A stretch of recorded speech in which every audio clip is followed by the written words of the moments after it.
السلام علیکم ناظرین، آج کی اس نشست میں ہم آپ سے گفتگو کریں گے پاکستان میں شروع ہونے والے ایک حالیہ آپریشن جو بالخصوص قبائلی علاقہ جات میں باجوڑ کے مقام پر شروع کیا گیا، جس کا نام ہے آپریشن سربکف۔ اس آپریشن کی وجہ کیا ہے اور اس میں اب تک کی کیا اچیومنٹس ہیں، اس پہ آج کی اس ویڈیو میں ہم گفتگو کریں گے۔ تو اگر آپ ہمارے اس چینل پر نئے ہیں تو ہمارے اس ویڈیو کو لائک کیجیے، شیئر کیجیے اور چینل کو سبسکرائب کرنا ہرگز مت بھولیے گا۔ ناظرین، ہم جانتے ہیں کہ قبائلی علاقہ جات میں عرصہ دراز سے فتنۃ الخوارج کے لوگوں نے شہری اور مقامی آبادی کو اپنا ٹارگٹ بنا کر ان کی سہولت کاری کے ذریعے افواج پر، ریاست پر، ریاستی اداروں پر، سیکورٹی فورسز پر، جوانوں پر حملے کرنے کا سلسلہ شروع کر رکھا ہے۔ گزشتہ کچھ عرصے میں اس حملوں کے اندر ایک نئی جدت پیدا کی انہوں نے، جب کوارڈ کاپٹر اور ڈرون کے ذریعے انہوں نے اٹیک کرنا شروع کیے۔ اس دوران انہوں نے نہ صرف سیکورٹی فورسز کو نشانہ بنایا بلکہ مساجد اور امام بارگاہوں کو بھی انہوں نے نشانہ بنانا شروع کر دیا۔ تو اس کے جواب میں ریاست پاکستان چونکہ ایک واضح، دو ٹوک اور غیر متزلزل موقف رکھتی ہے کہ دہشت گردی کے خلاف زیرو ٹالرنس پالیسی، بالکل برداشت نہیں ہے دہشت گردی، کیونکہ ان کا مقصد، ان کی چاہت، ان کی منشا اور ان کا مطلب صرف ایک ہی ہے کہ پاکستان میں عدم استحکام پیدا کرنا۔ تو عدم استحکام کے لیے عزم استحکام وہ ضروری ہے۔ تو عزم استحکام کے حوالے سے پاکستان ایک روشن اور واضح ماضی رکھتا ہے، پاکستان ایک شاندار ٹریک ریکارڈ رکھتا ہے، پاکستان دہشت گردی کے خلاف کارروائیاں کرتا ہے بلکہ قربانیاں دے چکا ہے، اور اب تک پاکستان اس جنگ میں مسلسل لڑتا آیا ہے۔ حالیہ دنوں میں جب دہشت گردوں کی جانب سے جدت پیدا کی گئی حملوں میں، تو پاکستان نے جواب میں آپریشن سربکف شروع کیا۔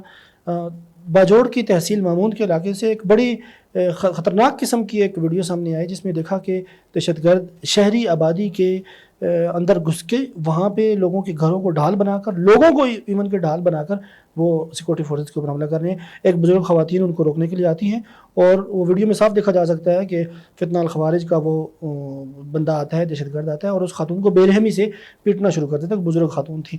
تو یہ چیزیں کسی بھی صورت ناقابل برداشت ہیں۔ یہ میڈیا کا دور ہے، یہ ڈیجیٹلائز دور ہے اور دنیا گلوبل ولیج بن چکی ہے۔ چھوٹا سا واقعہ کسی بھی ملک کے کسی چھوٹے سے علاقے کے اندر ہو، فوراً اس کو ہائی لائٹ کیا جاتا ہے، اور ان کے پیچھے، ان فتنہ الخوارج کے پیچھے تو دنیا جانتی ہے کہ بھارت کا ہاتھ ہے۔ عالمی اسٹیبلشمنٹ کی جو ہرکاریں ہیں وہ یہاں پہ سرگرم ہیں اور اس خطے کو مستقل طور پہ بدامنی کا گہوارہ بنانے کے لیے وہ کوششیں کر رہے ہیں۔ تو میں سمجھتا ہوں کہ اس سلسلے میں پاکستان نے جو آپریشن سربکف شروع کیا ہے یہ انتہائی شاندار ہے۔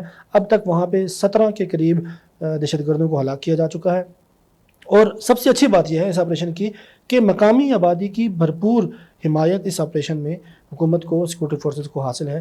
لوگ مساجد میں اعلان کر رہے ہیں کہ دہشت گردوں کو پناہ نہیں دینی، ان کو اپنے گھروں میں گھسنے نہیں دینا، ان کی سہولت کاری نہیں کرنی، اور یہی وجہ ہے کہ یہ آپریشن انشاءاللہ امید ہے کہ اگلے 1-2 دنوں تک یہ پایہ تکمیل تک پہنچ جائے گا۔ جو ہمارے ٹارگٹس ہوں گے، جو اچیومنٹس ہوں گی ہماری ریاست کی، ہمارے اداروں کی، ہماری افواج کی، ہمارے جوانوں کی، وہ انشاءاللہ حاصل کر لی جائیں گی۔ جو 17 دہشت گرد مارے گئے ان میں بیشتر کا تعلق افغانستان سے ہے۔ پاکستان عرصہ دراز سے دنیا کے سامنے یہ بات اپنا موقف بار بار رکھتا آیا ہے کہ دہشت گرد افغانستان کی سرزمین پر بیٹھ کر پاکستان کے خلاف اٹیک کرتے ہیں، پاکستان کے خلاف منصوبہ سازی کرتے ہیں، وہاں پہ پلاننگ ہوتی ہے، وہیں سے پھر دہشت گردوں کو بارڈر کراس کروا کے پاکستان میں بھیجا جاتا ہے۔ تو پاکستان افغان حکومت سے بارہا یہ مطالبہ کر چکا ہے کہ عذراء کرم ان کے خلاف کارروائی کی جائے، وگرنہ پاکستان اپنے دشمنوں کے خلاف کسی بھی مقام پہ کارروائی کرنے کا حق حاصل رکھتا ہے۔ اگر پاکستان مستقبل میں ایسا کرے تو پاکستان کے پاس اس کا رائٹ ہے، پاکستان کے پاس اس کا حق ہے۔ یہ جو 17 دہشت گرد آج ایلیمنیٹ کیے گئے ہیں، ان فتنہ الخوارج کے دہشت گردوں میں سے بھی بیشتر کا تعلق افغانستان کے ساتھ تھا۔ تو اندازہ کیجئے کہ ایک ہمارا پڑوسی ملک ہے، وہ مستقل دہشت گردی کو پروموٹ کر رہا ہے، دہشت گردی کو ہوا دے رہا ہے، اور ان لوگوں کو جو پاکستان میں آ کر دہشت گردی پھیلاتے ہیں ان کو نہ صرف اس نے ایک پلیٹ فارم دیا ہوا ہے بلکہ ایک محفوظ پناہگاہ بھی ان کو میسر ہے۔ تو آپریشن سربکف جو ہے یہ ان دہشت گردوں کے خلاف ہے، یہ فتنہ الخوارج کے خلاف ہے، اور فتنہ الخوارج کی حقیقت اس پہ ہم پہلے بھی کئی دفعہ گفتگو کر چکے ہیں۔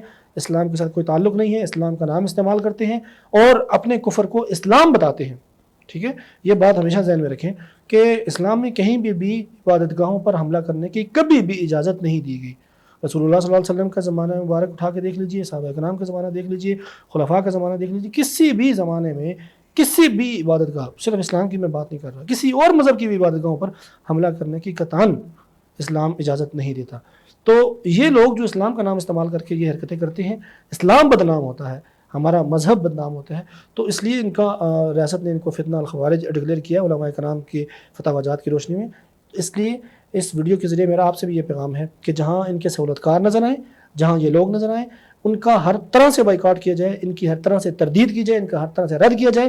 اور اگر آپ کے پاس میڈیا کا محاذ ہے، آپ کے پاس قلم ہے، آپ کے پاس صحافت کا میدان ہے، آپ کے پاس اور کوئی میدان ہے، ممبر آپ کے پاس ہے، آپ کے پاس مسجد ہے، آپ کے پاس اسکول ہے، کالج ہے، کوئی تعلیمی ادارہ ہے، آپ بچوں کی ذہن سازی کریں اور لوگوں کو بتائیں کہ یہ اسلام کے نہ صرف دشمن ہیں بلکہ وطن عزیز پاکستان کے بھی دشمن ہیں. اس لیے ان کا رد کرنا یہ بے حد ضروری ہے.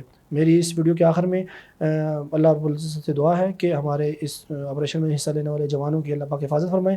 جن جوانوں کی جان جا رہی ہے، جو شہادت جن کو نصیب ہو رہی ہے، اللہ ان کی شہادت قبول فرمائے اور وطن عزیز کو امن، وحدت اور ترقی کا گہوارہ بنائے. ملتے ہیں کسی اور ویڈیو میں. اپنا خیال رکھیے گا. اللہ حافظ.